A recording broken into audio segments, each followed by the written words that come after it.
Hello प्यारे साथियों, कैसे हो आप सब। स्वागत है आपका अपने चैनल एजुकेट्स मैथमेटिक्स पे। और उसमें हम लोग क्लास 10th एनसीईआरटी मैथ्स का जो नया एडिशन आया है 2023 और 24, उसका जो अध्याय 4 द्विघात समीकरण पर हम लोग आ चुके हैं।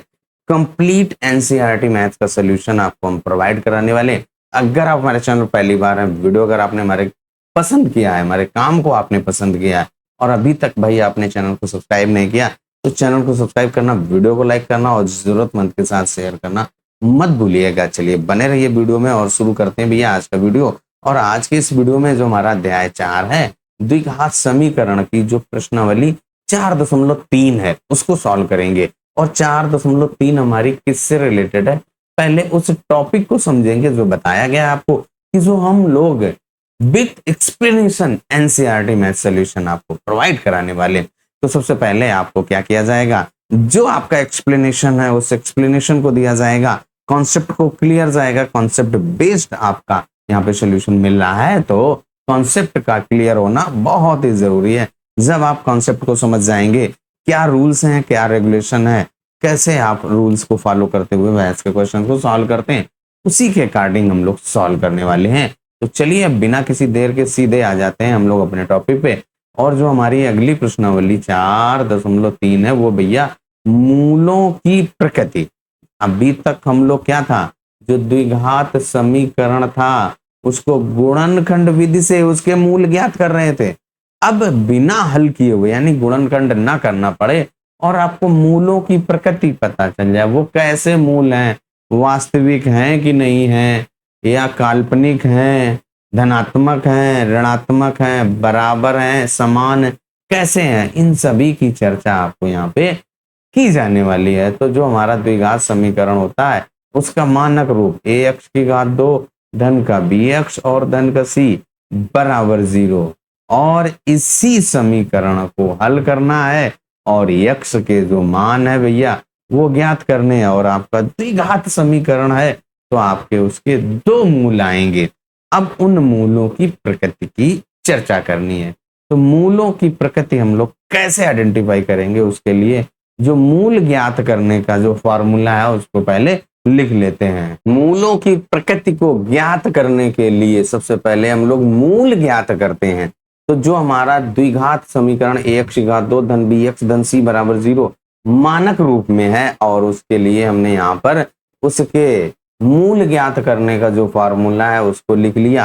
अब यहाँ पे ध्यान से देखें, अगर आपका जो अंडर रूट के अंदर ये जो लिखा है, अंडर रूट के अंदर b की घात 2 माइनस का 4ac, इसी के ऊपर ही हम लोगों के जो मूल हैं भैया वो निर्भर करेंगे। और इस b की घात -4ac को d से रिप्रेजेंट करते हैं और इसको आप विभक्त कर भी कहते हैं।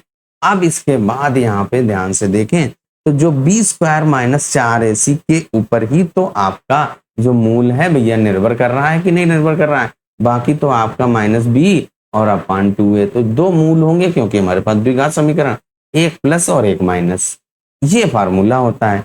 तो अब आपके जो मूल हैं वो कैसे होंगे, अगर आपका जो अंडर रूट के अंदर b² - 4ac लिखा है वो ग्रेटर देन 0 है, या कह सकते हैं भैया कि जो हमारा d है, जो कैपिटल D है जिसको आप विविक्त कर कहेंगे, अगर वो 0 है, बड़ा है 0 से, तो क्या हो जाएगा, दो भिन्न मूल होंगे, दो भिन्न मूल होंगे भैया, दो भिन्न मूल।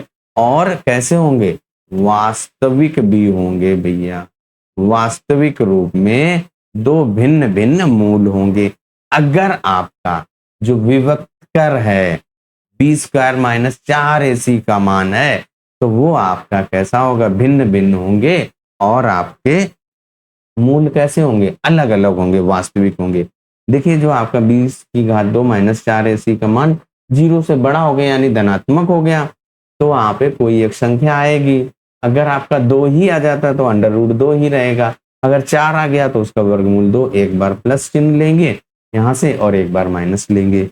अब अगर किसी तरीके से b की घात 2 - 4ac का मान आप ज्ञात करते हैं और वो अगर आपका 0 के बराबर हो जाए, कैसे, 0 के बराबर, या कहें आपका जो डी है वो बराबर हो गया जीरो के, डी हम लोगों का जीरो के बराबर हो गया, तो क्या हो जाएगा, दो बराबर मूल होंगे या दो समान वास्तविक मूल होंगे, दो समान मूल, और इसके बाद वास्तविक भी होंगे भैया, वास्तविक रूप में आपके दो समान मूल होंगे अगर आपका विभक्त कर या कहें डी का मान, बी की घात 2 माइनस 4ac का मान अगर जीरो के बराबर है।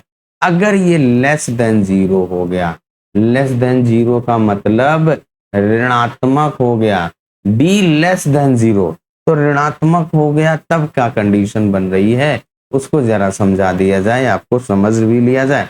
यहाँ पे अगर आपका जो फॉर्मूला है मूल ज्ञात करने का उसमें ध्यान दीजिए, तो अंडर रूट के अंदर 20 की घात माइनस 4ac, अगर ये आपका अंडर रूट के अंदर b की घात माइनस 4ac का मान जीरो से छोटा तो ऋणात्मक ही तो है, तो अगर आपका -4 आ गया तो क्या इस -4 का आप अंडर रूट यानी वर्गमूल निकाल पाओगे? नहीं निकाल पाओगे। तो जब आप उसका वर्गमूल ही नहीं निकाल पाएंगे तो जो मूल हैं उनको कहां से ज्ञात कर पाओगे, यानी कि जो मूल हैं वो आपके वास्तविक नहीं होंगे। तो यहाँ पे लिख दो, मूल वास्तविक नहीं होंगे, वास्तविक नहीं होंगे। कब? जब आपका डी का मान या बी की घात 2 माइनस 4ac का मान आपका जीरो से छोटा हो जाए या ऋणात्मक हो जाए। मूलों की जो प्रकृति के लिए इन्हीं तीन नियमों का आप ध्यान रखेंगे, पहला है और ये दूसरा है और ये तीसरा।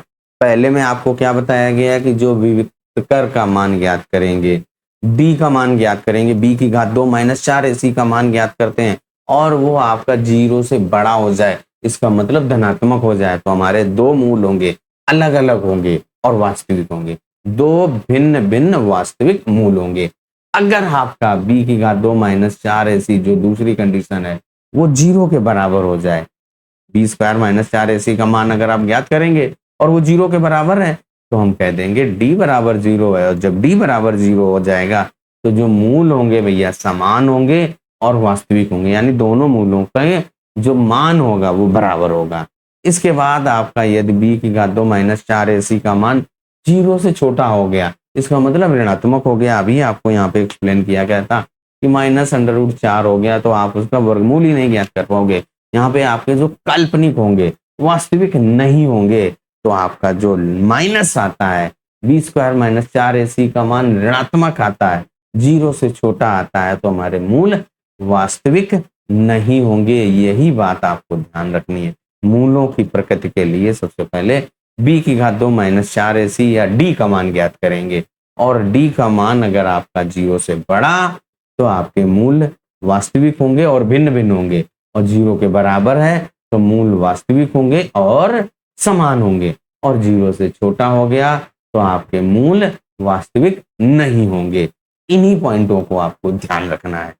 मूलों की प्रकृति को समझने के बाद, मूलों की प्रकृति किस पर निर्भर करती है और मूल कैसे हैं, समान है, वास्तविक हैं या अवास्तविक हैं या कहें काल्पनिक हैं, अलग अलग हैं, भिन्न भिन्न हैं, तो वो आपका विविक्तकर कर निर्भर करता है, यानी कि डी की मान पर निर्भर करता है, या कहें b की घात 2 माइनस के 4ac पर निर्भर करता है। चलिए अब हम लोग प्रश्नावली 4.3 का जो पहला प्रश्न है उसको हल कर लिया जाए। पहले प्रश्न में आपका क्या कह रहा है, निम्न द्विघात समीकरणों के मूलों की प्रकृति ज्ञात कीजिए, और यदि मूल अस्तित्व में है, मूलों का अस्तित्व हो तो उन्हें ज्ञात भी करिए। तो भैया जो पहला भाग आपका क्या है, 2x की घात 2 माइनस का 3x धन 5 बराबर 0, तो हम लोग इसको ax की घात 2 धन के bx और धन का c बराबर 0 से तुलना करके a b c का मान ज्ञात करके और b की घात 2 माइनस 4ac का मान ज्ञात करते हैं। इतना काम करते हैं। फिर आपका अगर b की घात 2 माइनस 4ac का मान कितना आता है उस पर मूलों की प्रकृति निर्भर करेगी। चलिए पहले b की घात 2 माइनस 4ac का मान ज्ञात करते हैं। तो जो हम लोगों की प्रश्नावली 4.3 का पहला प्रश्न है उसके पहले भाग को हम लोगों ने नोट कर लिया है, 2x की घात 2 माइनस के 3x और धन के 5, यही तो हम लोगों का प्रश्न लिखा है। 2x⁻2 माइनस का 3x और धन का 5। ये तो आपका फर्स्ट भाग है। तो इसको आप सबसे पहले ax⁻2 और धन के bx और धन का c बराबर 0 से तुलना कर लो और a b c का मान ज्ञात करो भैया। a बराबर क्या है 2, b बराबर आपका माइनस का 3 और c बराबर 5।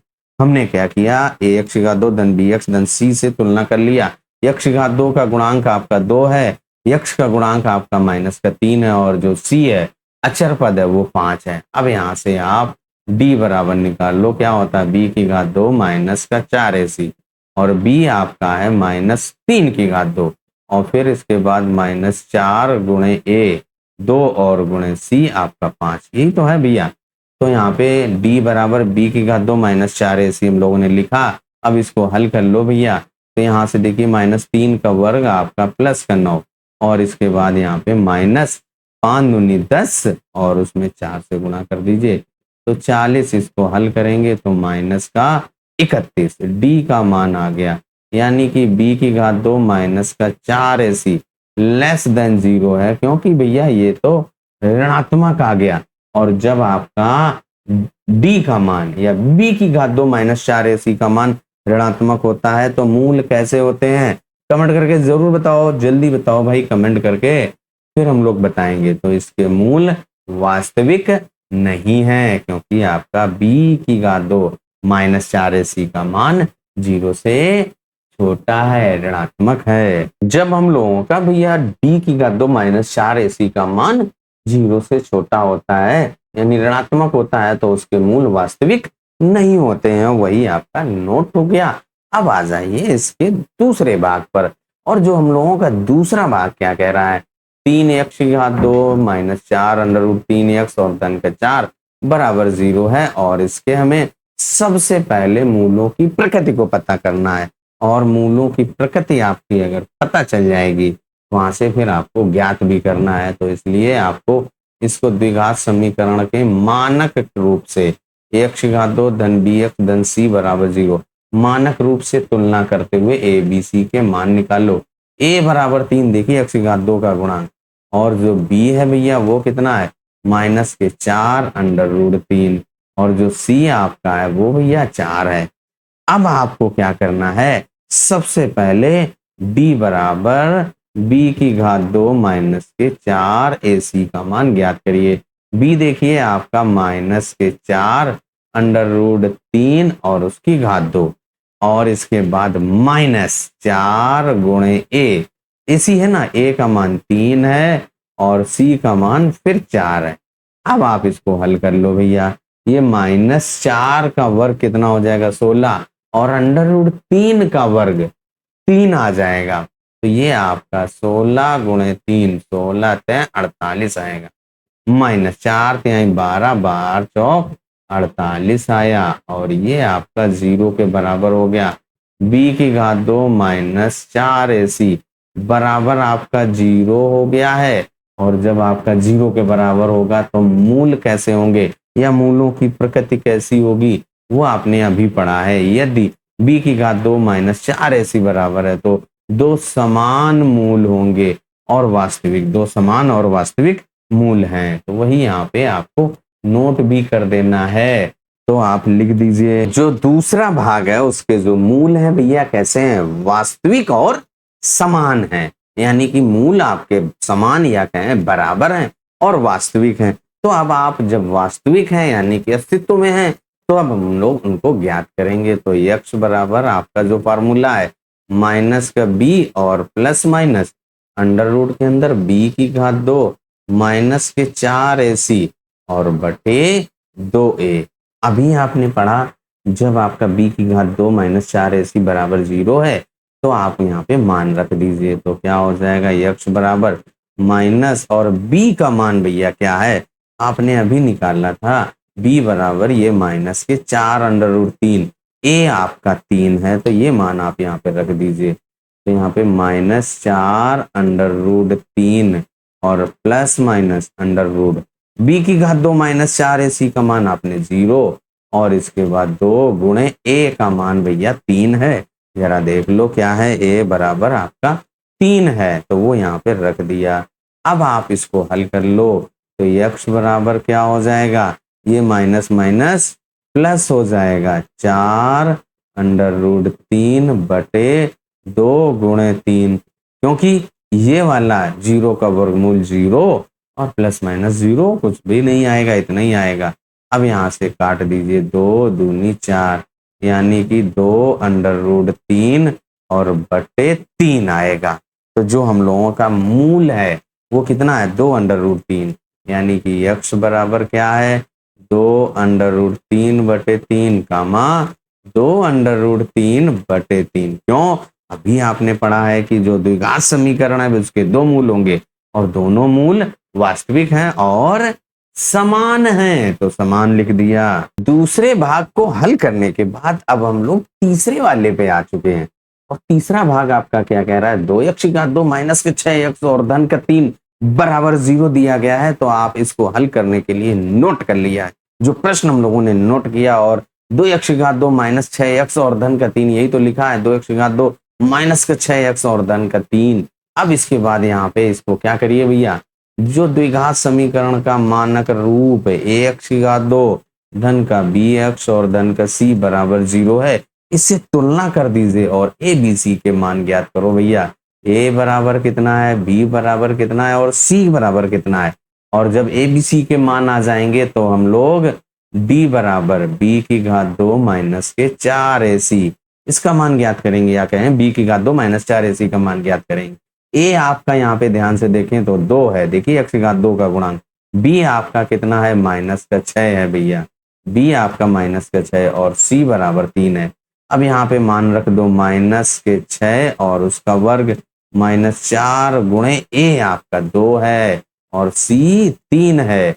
यहाँ पे देखिए माइनस 6 का वर्ग प्लस का 36 आएगा, क्योंकि 6 का 6 से गुणा करेंगे 36, 4 दूनी 8 तिरका 24 तो माइनस के 24 आएगा, 4 दूनी 8 तिरका 24 या 3 दूनी 6 24। अब आपका ये 12 आ जाएगा।